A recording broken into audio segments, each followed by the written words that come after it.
जोहार साथियों, आप सभी का स्वागत है। माफ़ी चाहूँगा, काफ़ी दिनों बाद आप सबों के सामने हाज़िर हुआ हूँ और कोशिश करूँगा कि बीच-बीच में लगातार आपके सामने हाज़िर होता रहूँ। साथियों, आज हम बात करने वाले हैं देवेंद्र नाथ महतो की। जी हाँ, वही देवेंद्र नाथ महतो जो पिछले दिनों पुलिस की लाठियों का शिकार हो गए थे और लगातार लोग उनके समर्थन में आवाज़ भी उठाते रहे। यदि देवेंद्र नाथ महतो जल्द स्वस्थ होकर नहीं लौटे तो राज्य सरकार और अफसरों को इसका खामियाजा भुगतना पड़ेगा। लेकिन हम बात बता देना चाहते हैं कि ऐसा कुछ भी नहीं होने वाला है। इसलिए नहीं होने वाला है क्योंकि देवेंद्र नाथ महतो स्वस्थ हो चुके हैं। आपको वीडियो के जरिए दिखाना चाहेंगे कि देखिए देवेंद्र नाथ महतो बिल्कुल स्वस्थ हैं और अस्पताल से उन्हें डिस्चार्ज कर दिया गया है। आप देखिए कि किस तरह से प्रोसेस के तहत उनका इलाज हुआ। पहले उनको सलाइन चढ़ाई गई और भी जो डॉक्टर की जो भी ज़रूरी प्रक्रिया होती है डॉक्टरों ने वो पूरी की और अब देवेंद्र नाथ महतो बिल्कुल ठीक है। जब हमने उनसे बात की थी तो उन्होंने कहा कि जब वो यहाँ पहुँचे थे तो उन्हें काफ़ी तकलीफ थी, लेकिन अब वो बिल्कुल स्वस्थ हो गए हैं और देवेंद्र नाथ महतो बिल्कुल ठीक हैं। उन्होंने कहा है कि ठीक हो चुका हूँ, डिस्चार्ज मिल चुका है, लेकिन फिर भी डॉक्टरों से लगातार वो परामर्श में रहेंगे, डॉक्टरों की निगरानी में रहेंगे। और देवेंद्र नाथ ने ये भी कहा है कि बहुत जल्द वो झारखंड की धरती पर लौटेंगे। अब जरा सुन लीजिए ये प्रकरण क्या हुआ था। दरअसल हुआ यह था कि 19 जुलाई को रांची के मोरहाबादी मैदान में सहायक पुलिसकर्मी अपनी मांगों को लेकर धरना दे रहे थे और देवेंद्र नाथ महतो ने इन सहायक पुलिसकर्मियों को समर्थन देने की घोषणा की थी और कहा था कि हम आपकी मांगों को लेकर सीएम आवास का घेराव करेंगे। इसी दौरान जब वो सीएम आवास घेरने जा रहे थे तब पुलिस की लाठियों के वो शिकार बन गए। मतलब सीएम आवास घेराव करने के दौरान पुलिस ने उन्हें बीच में रोका, रोकने के साथ साथ इन पर लाठियां बरसाई गई, जिसमें देवेंद्र को काफ़ी चोटें लगी, अंदरूनी चोटें लगी थी। इसके बाद उन्हें रांची के रिम्स में इलाज चला। 6 दिन तक लगातार वो भर्ती रहे, लेकिन वहाँ उनकी कोई सुधार नहीं हुआ है।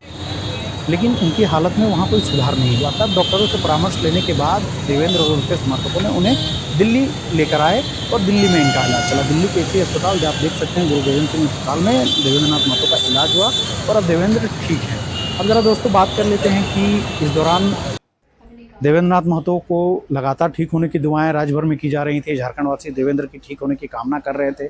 डॉक्टरों की इलाज के साथ साथ झारखंड वासियों की दुआएं भी काम आई और देवेंद्र के चाहने वाले सभी लोगों को ये बता देना चाहते हैं कि देवेंद्र नाथ महतो ठीक हो चुके हैं। आप वीडियोज़ और फोटो में देख सकते हैं कि देवेंद्र नाथ महतो बिल्कुल ठीक है।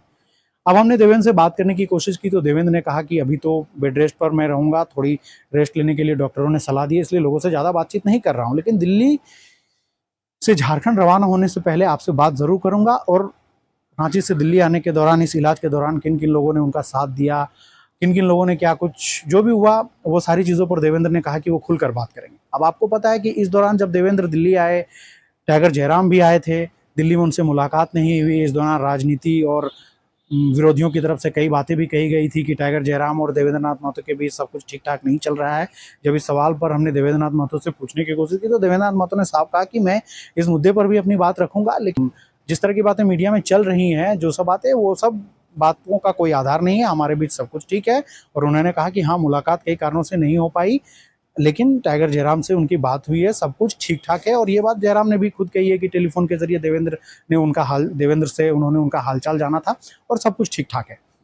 अब जरा ये जान लेते हैं कि आखिर देवेंद्र नाथ महतो पर लाठियां चलाई गई तो क्या टारगेट करके देवेंद्र को मारा गया? क्योंकि देवेंद्र नाथ महतो परिचय के मोहताज नहीं है। तमाम झारखंड के मीडिया के लोग हों या फिर आम जनमानस के लोग ये जानते हैं कि देवेंद्र नाथ महतो पिछले कई सालों से लगातार छात्रों के और झारखंड के मुद्दों को लेकर सड़कों पर है। वे हमेशा आंदोलन करते रहते हैं। लोकसभा चुनाव के दौरान भी वे जेल जा चुके थे। इसके अलावा लोकसभा का चुनाव लड़े अभी हाल ही में कुछ महीने पहले, 1 लाख से ज़्यादा वोट लेकर आते हैं। तो क्या लोग देवेंद्र को नहीं पहचानते हैं? या जिन पुलिसकर्मियों ने लाठी बरसाई, क्या वे देवेंद्र नाथ महतो को नहीं पहचानते? सवाल बस यही है कि क्या देवेंद्र नाथ महतो को जानबूझकर इस तरह से मारा गया या फिर इसके पीछे कुछ और है? इन सब चीज़ों पर हम चर्चा नहीं करना चाहते हैं। बस सबसे बड़ी खबर इस वक्त की यही है कि देवेंद्र नाथ महतो ठीक हो चुके हैं और जल्द ही वो अपने पुराने अंदाज में झारखंड की धरती पर नजर आने वाले हैं। देवेंद्र नाथ ने भी हमसे यही कहा कि मैं जिस अंदाज में अपनी राजनीति करता आया हूँ, छात्रों की, झारखंड के लोगों की, आम लोगों के हक हुकूक की आवाज़ उठाते रहा हूँ, आगे भी उठाते रहूँगा। राजनीति तो अपनी जगह है, लेकिन आवाज़ उठाना मैं कभी बंद नहीं करूँगा। तो साथियों, हम भी चाहते हैं कि देवेंद्र जल्द से जल्द झारखंड में लोगों के बीच आए और अपने पुराने अंदाज में दिखे, वही अंदाज, वही तेवर में दिखे। हम भी चाहते हैं और हमारी तरफ से भी देवेंद्र को आगे के भविष्य के लिए शुभकामनाएं।